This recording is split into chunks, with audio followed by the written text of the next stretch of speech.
তোলা, গানের তোলা, গানের তোলা, গানের তোলা। ত্রয়োদশ অগ্রাণের এমন হেমন্ত অপরাহ্নে স্বাগত জানাই বৃহস্পতিবারের এক অন্যতম বিনোদন আসরে হাঁসমার্কা নারকেল তেল গানের তোলা। যে যেভাবে যেখানেই শুনছেন এই আসর, সবাইকে শুভেচ্ছা, ভালোবাসা। এমনকি যারা ঘটনাক্রমে শুনছেন না বা শুনতে পাচ্ছেন না ব্যক্তিগত কারণে, তাঁদেরও একই শুভেচ্ছা।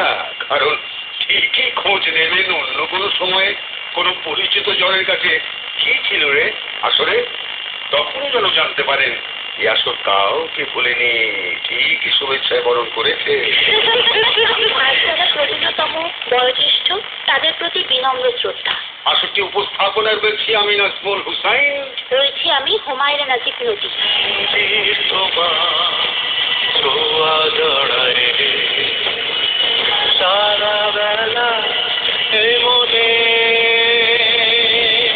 আচ্ছা বলি, রোজ বিকেলে এমনটা বলা কি একটা বদভ্যাসে দাঁড়িয়ে গেল?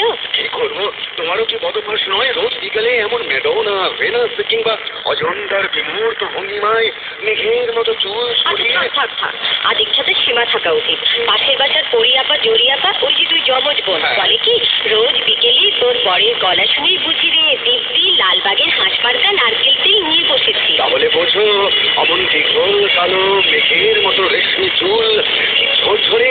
আরে এ আর নতুন কি, বছরের পর বছর বাংলার ঘরে ঘরে মা বোন বধূদের তো একটা তেলি দিয়ে আসছে এই ভালোবাসা। সেজন্যই তো বলি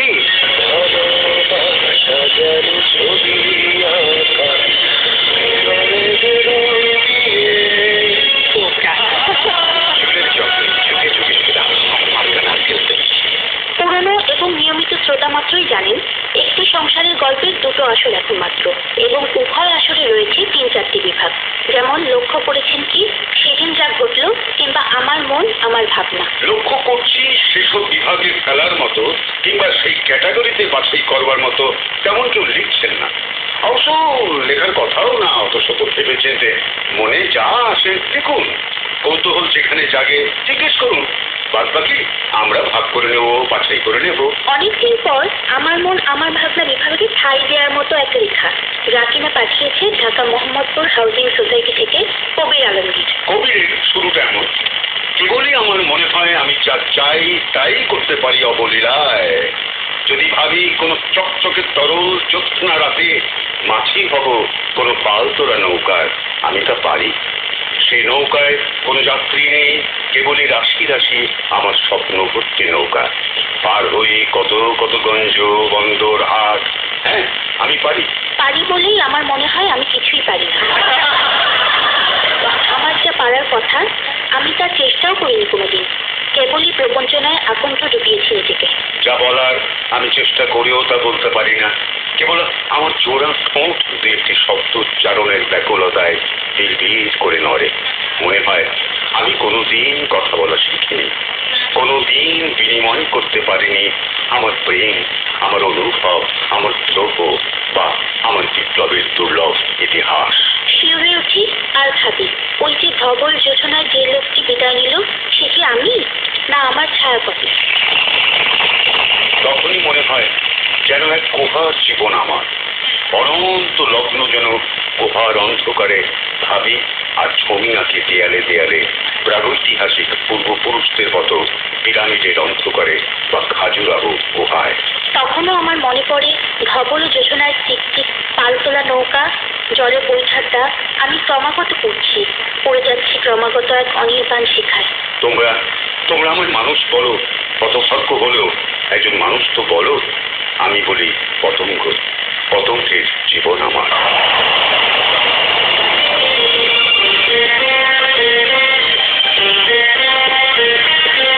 একটা জীবন একজন আপন পেল না রে। একটা বুকে দুঃখে দুঃখে বিরোজন পেল না রে। আমি একা বড় একা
হাউজিং সোসাইটির কবির আলমগীরের ভাবনাটি কাউকে কাউকে বিভ্রান্তিতে ফেলল কি? কেউ কি ভাবছেন এই তরুণ একজন কবি, কবির কথা অকবি আমরা ক্লিয়ার বুঝি, নাকি কোনো ভাবুকের প্রতীকী ভাবনা, কিংবা ছেলেটা পাগল নাকি এই ধারণা? তাহলে বরং আসুন পাগলের কথাই শুনি। চুয়াডাঙ্গা আলমডাঙ্গা ফায়ার সার্ভিস থেকে এইচ.এম. শরীয়তুল্লাহ সাগর। পাগল বলেছি না? ভাবের পাগলের ভাই, ভাবের পাগল লিখেছে ভাইটি। নাজমুল ভাইয়া, শ্রদ্ধা ও ভালোবাসা, প্রত্যাশা সে তো সর্বদা সুস্থ থাকা, গতি সেবা ত্যাগ এই মূলমন্ত্রে দীক্ষা নিয়ে আজ আমি এক অগ্নিসেনা। গতিময় জীবনের স্বাদের বাড়িঘর, বাবা মা ভাই বোন স্ত্রী সন্তান কত কত জনের মায়া মমতা ত্যাগ করে পড়ে থাকি অপেক্ষায় অন্য কারো ঘরে প্রতিষ্ঠানের আগুন নেভাতে। আমি যে দমকল সেনা একজন। সেবামূলক এই দায়িত্ব কাঁধে নিয়ে প্রতি মুহূর্তে অপেক্ষায় থাকি কোনো আগন্তুকে বা ফোন কলের। তারপরে ঢং ঢং ঢং ঢং ঘন্টি বাজিয়ে ছুটে যাই অন্যের আগুন নেভাতে, নিজে যতই পড়তে থাকি ব্যক্তিগত আগুনে। লক্ষ্য করবে ভাইয়া, কত কত হাসপাতাল, ক্লিনিক, মিল, কল কারখানা, অফিস আদালতের দেয়ালে দেয়ালে এক টকটকে লাল বর্ণের ধাতব সিলিন্ডার ঝোলানো। আমরা বলি ফায়ার এক্সটিংগুইশার বা অগ্নি নির্বাপক যন্ত্র। যতই দেয়ালে ছুটতে দেখি না কেন, তার ব্যবহার কিন্তু সিংহভাগ মানুষ দেখেন না, দেখার সুযোগ পান না। আগুন নেভানোর এই লাল সিলিন্ডারটি 4 প্রকারের হয়। 1 water type, 2 foam type, 3 CO2 বা কার্বন ডাই অক্সাইড টাইপ এবং 4 DCP ড্রয়েড কেমিক্যাল পাউডার। এই শেষোক্ত ডিসিপির কথাই বলি।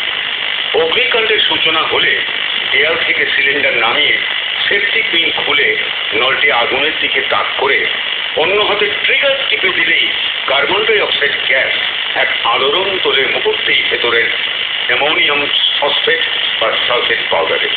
দ্রুত নির্গত হয়ে দাহ্য বস্তুর গায়ে এমন আবরণ সৃষ্টি করে যেন তা বাতাসের, বিশেষ করে দাহ্য গ্যাস অক্সিজেন না পায়। ফলে আগুন ক্লান্ত হয়, নিভতে বাধ্য হয়। কার ঘরে, দোকানে, কলকারখানায় কখন আগুন লাগে জানি না কেউ আমরা, কিন্তু মাঝে মাঝে আমাদের সংসারের গল্পে চিঠির খরার আগুনে জ্বলতে দেখি উঠুন। তাই বড় স্বাদ হয় সংসারের দেয়ালে নিজে একটি অগ্নি নির্বাপক যন্ত্রটি ঝুলে থাকে। যখনই চিঠির খরার আগুন জ্বলবে ছিটিয়ে দেব আমি সিলিন্ডারের ভিতরে থাকা চিঠি ডাই অক্সাইড। ঝুলে থাকবো আজীবন একটা ফায়ার এক্সটিংগুইশার হয়ে সংসারের গল্পের উঠোনে। শরীয়তুল্লাহ সাগর, এমন প্রেম একটি সংসারের গল্পের সাথে যে আজীবন ফায়ার এক্সটিংগুইশার হয়ে ঝুলে থাকতে চাও। একই কথা শুনাইলি রে, মাথা আমার ঘুরাইলি রে, ভালো ছেলে প্রেমে পড়িল রে। একই কথা শুনাইলি রে, মাথা আমার ঘুরাইলি রে, ভালো ছেলে প্রেমে পড়িল রে। পড়িল প্রেমে পড়িল, প্রেমে পড়িল রে, পড়িল প্রেমে পড়িল, প্রেমে পড়িল রে। একই কথা শুনাইলি রে, মাথা আমার ঘুরাইলি রে, ভালো ছেলে প্রেমে পড়িল রে। পড়িল প্রেমে পড়িল, প্রেমে পড়িল রে, পড়িল প্রেমে পড়িল, প্রেমে পড়িল। বিশ্বকবি শহীদ সৈয়দ আব্দুল হাদীর কণ্ঠে গানটির অংশ বিশেষ শুনে আমরা যাব নিঝুম দ্বীপে, নোয়াখালীর হাতিয়া। সেখান থেকেই শ্রোতা বন্ধু তরিকুল ইসলাম শান্ত লিখেছে, 30 অক্টোবরের আসর শুনেই বুঝলাম অতটা সহজ নয় সংসারের গল্পের প্রেমে মজা। সেদিন জানলাম নাটোরের আব্দুল হান্নানের চিঠি থেকে যে ক্ষুধা আমাদের লাগে, কখনো তার পেটের ক্ষুধা, কখনো মনের ক্ষুধা। দেখলাম বা জানলাম হান্নান ভাই অগ্রাধিকার দেন তার মনের ক্ষুধাকে। তাই তো আগে সংসারের গল্প, পরে আকলিমার সংসার মানে দুপুরের আহার। বুঝে গেলাম ওনার মতো একটু পাগল ভক্ত না হতে পারলে ভাইয়ার সংসারের ঠাঁই পাবো না। আগামী 30 সাল বীররামপুর থেকে অতি নিয়মিত শ্রোতাবন্ধু হারুন আর রশিদ লিখেছে ভাইটি, গত 16 অক্টোবরের আসর মানে সংসারের গল্পটি 2 সংসার মিলে শুনেছি। সেদিন আমার বাড়িতে অতিথি নাটোরের আব্দুল হান্নান ও তার স্ত্রী আকলিমা সহ সন্তান। আমার স্ত্রী শিউলি যখন ঝটপট রান্না শেষ করে আনলো তখন শুরু হতে যাবে আসর। লক্ষ্য করলাম 2 বন্ধু 2 স্ত্রী জ্যোতিষশাস্ত্র নিয়ে বসেছে যেন। আর প্রিয় বলছে ওর স্বামী হান্নানের চিঠি পড়া হবে, আমার স্ত্রী শিউলি বলছে না হারুনের চিঠি পড়া হবে। একটি গান শেষে যখন হান্নানের চিঠি পড়া হলো, সে কি উল্লাস আকলিমা ভাবে। আর আমার স্ত্রীর মুখটা ওই যে মাংস রান্না করা হাঁড়ির তলার মতো কালো। পার হয়নি বোধ হয়, শুনি আমার চিঠি পড়া হচ্ছে। এই শিউলির মুখে যেন শরতের জাফরানি ফোটার শিউলি ঝরে পড়ল।